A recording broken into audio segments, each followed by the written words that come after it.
Nam yo ho ning ge cho nam yo ho ning ge cho nam yo ho ning ge cho nam yo ho ning ge cho nam yo ho ning ge cho nam yo ho ning ge cho nam yo ho ning ge cho nam yo ho ning ge cho nam yo ho ning ge cho nam yo ho ning ge cho nam yo ho ning ge cho nam yo ho ning ge cho nam yo ho ning ge. Hi, I'm Margaret Blaine.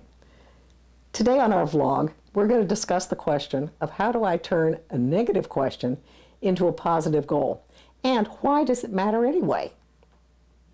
In order to answer the question of why does it matter anyway, I want to do a quote from President Ikeda. Life is a visible manifestation of the invisible workings of the mind. I'm going to repeat that. Life is a visible manifestation of the invisible workings of the mind. This is from my dear friends in America. Now this leads us directly into the concept of oneness of life and its environment. And in the World Tribune, November 2003, Bill Aiken wrote an absolutely wonderful article on this. And I'm going to quote from it. Rather than there be one static environment that we living beings are born into, every environment is uniquely customized, tailored to suit each of us according to the state of our hearts. So in a sense, we're all going around with our personal universe, one that extends from the inner depths of our hearts outward to the phenomena of our surroundings. Now, what are these two men saying here? They're basically saying that belief and thought alter reality. So how is this going to affect goal setting? Well, it becomes critical, because if you want a positive result, you're going to have to set a positive goal, make a positive cause. And unfortunately, when people are faced with problems like not having enough money, and I'm going to use that as my example this time, they tend to set negative goals. I want more money. Now that's a negative goal because it's focusing on the lack of money. Instead, we want to set a positive goal. I want to have $2,000 a month. Now, what would illustrate this to you? Because you want to see your goals already accomplished. Can you see yourself receiving a $2,000 check in the mail? Can you see yourself making a deposit in your bank account of $2,000? Or can you feel the freedom of paying all of your bills and having money left over in the bank? Well, then people tell me, well, I have all these doubts, and I don't really believe this goal is possible. If you're having doubts, you're going to have to address them, because they're going to manifest exactly the way a positive goal would.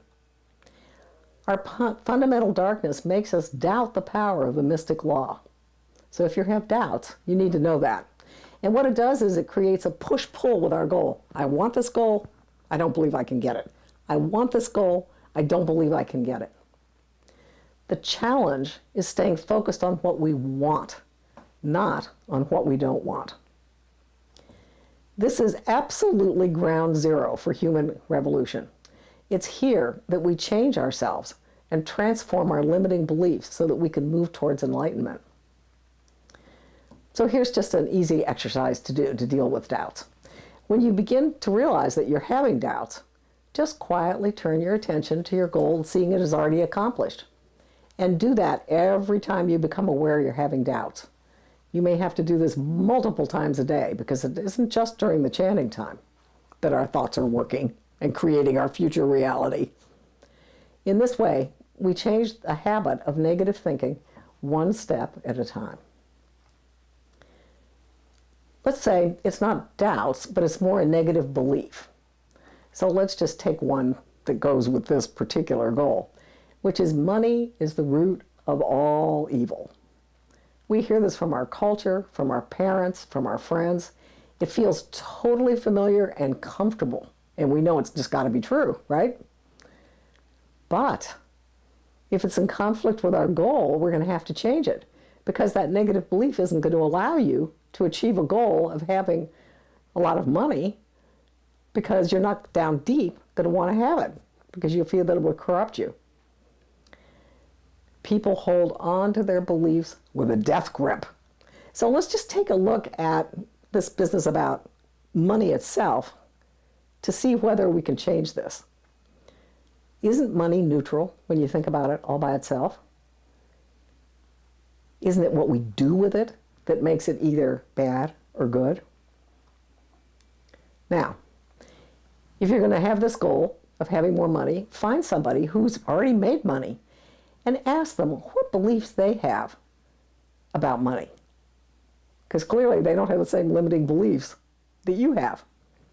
And you can find that kind of thing from the internet, from books, various kinds of places. Then, once you find out what the beliefs are, use them as a role model, just like you've used your parents and your friends in the past. In summary, we've discussed the fact that life is a visible manifestation of the invisible workings of the mind. In setting goals, we absolutely want to set a positive goal in order to have a positive effect.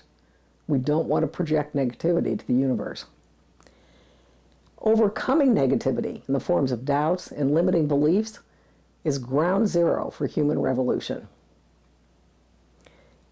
You can handle doubts by simply, when you become aware of them, turning your attention to your goal as already accomplished. Doubts tend to disappear when you do that, at least for a while. If you have a negative belief, find yourself a role model who's achieved what you hope to achieve and ask them what their beliefs are about money.